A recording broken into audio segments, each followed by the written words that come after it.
amazing grace, how sweet. It was 1973, and apartheid was rampant in South Africa. Steve Biko had just been placed under a banning order by the government, and Nelson Mandela was already serving a prison sentence that wouldn't end for another 17 years. With television outlawed in South Africa until 1976, many of the voting population were intentionally kept ignorant of the atrocities that were taking place right in their own neighborhoods. In such turbulent times, in a modest Salvation Army hospital at the base of Table Mountain in Cape Town, a little baby drew her first breath. My parents had been expecting a boy and were surprised to see that they'd been blessed with a third daughter. They named me Sharon. As pastors in the Salvation Army, my parents, Trevor and Memory Tuck, had been working in the volatile Cape Flats for several years. And while the apartheid regime dominated the landscape of their beautiful country, the Tucks fought for and ministered to a population of people who were oppressed, abused, and mistreated. It was in this context of beauty and bloodshed that I was born and raised. I was around 4 years old when I first realized that I was forced to use a different public restroom from others, people I considered to be my friends.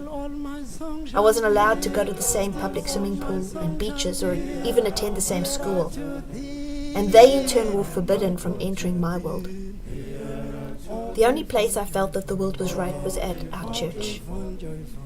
A kind of safe zone where what mattered was who you were, not what you looked like. Real friendships were forged there on that sacred ground. Where apartheid didn't reign, love did. We were family. When I was 6 years old, my parents were reassigned to Johannesburg, a city rated as one of the most dangerous places to live outside of a war zone. These were challenging times, and still my family stood by what they knew to be right and continued to love and serve without discrimination. I was 17 when Nelson Mandela was released from prison. My family watched in silence as Madiba walked out, a free man. Later that day, my father went out and purchased the evening paper, 5 copies, one for each of us. I still have that newspaper today. On the 17th of March 1992, I voted for the first time. South Africa held a referendum on ending apartheid. I remember that we waited in a voting line for almost 6 hours just to cast our ballot. As we waited, my dad spoke excitedly of the need for change, the courage to do the right thing and the conviction to stand by what you believe, even when perhaps you may stand alone.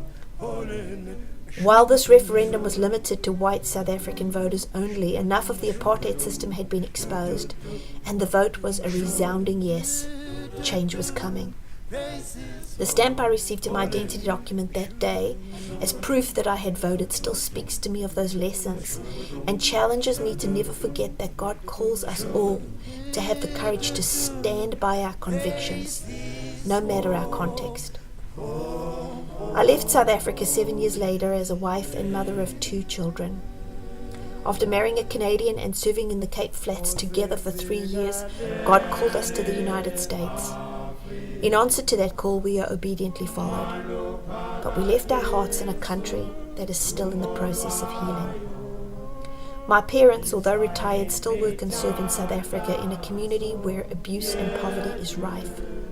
There is still brokenness in my country, but there is beauty too. Friends no longer prohibited from each other's worlds can work together to make a brighter future for the generation that will follow them. And while corruption and crime continue to plague this land, there are people who still stand by their convictions with courage. This gives me hope. Although today I may be separated from my country by a vast ocean, my heart is still in Africa, and my prayers are still for its people. Nkosi sikelele iAfrika.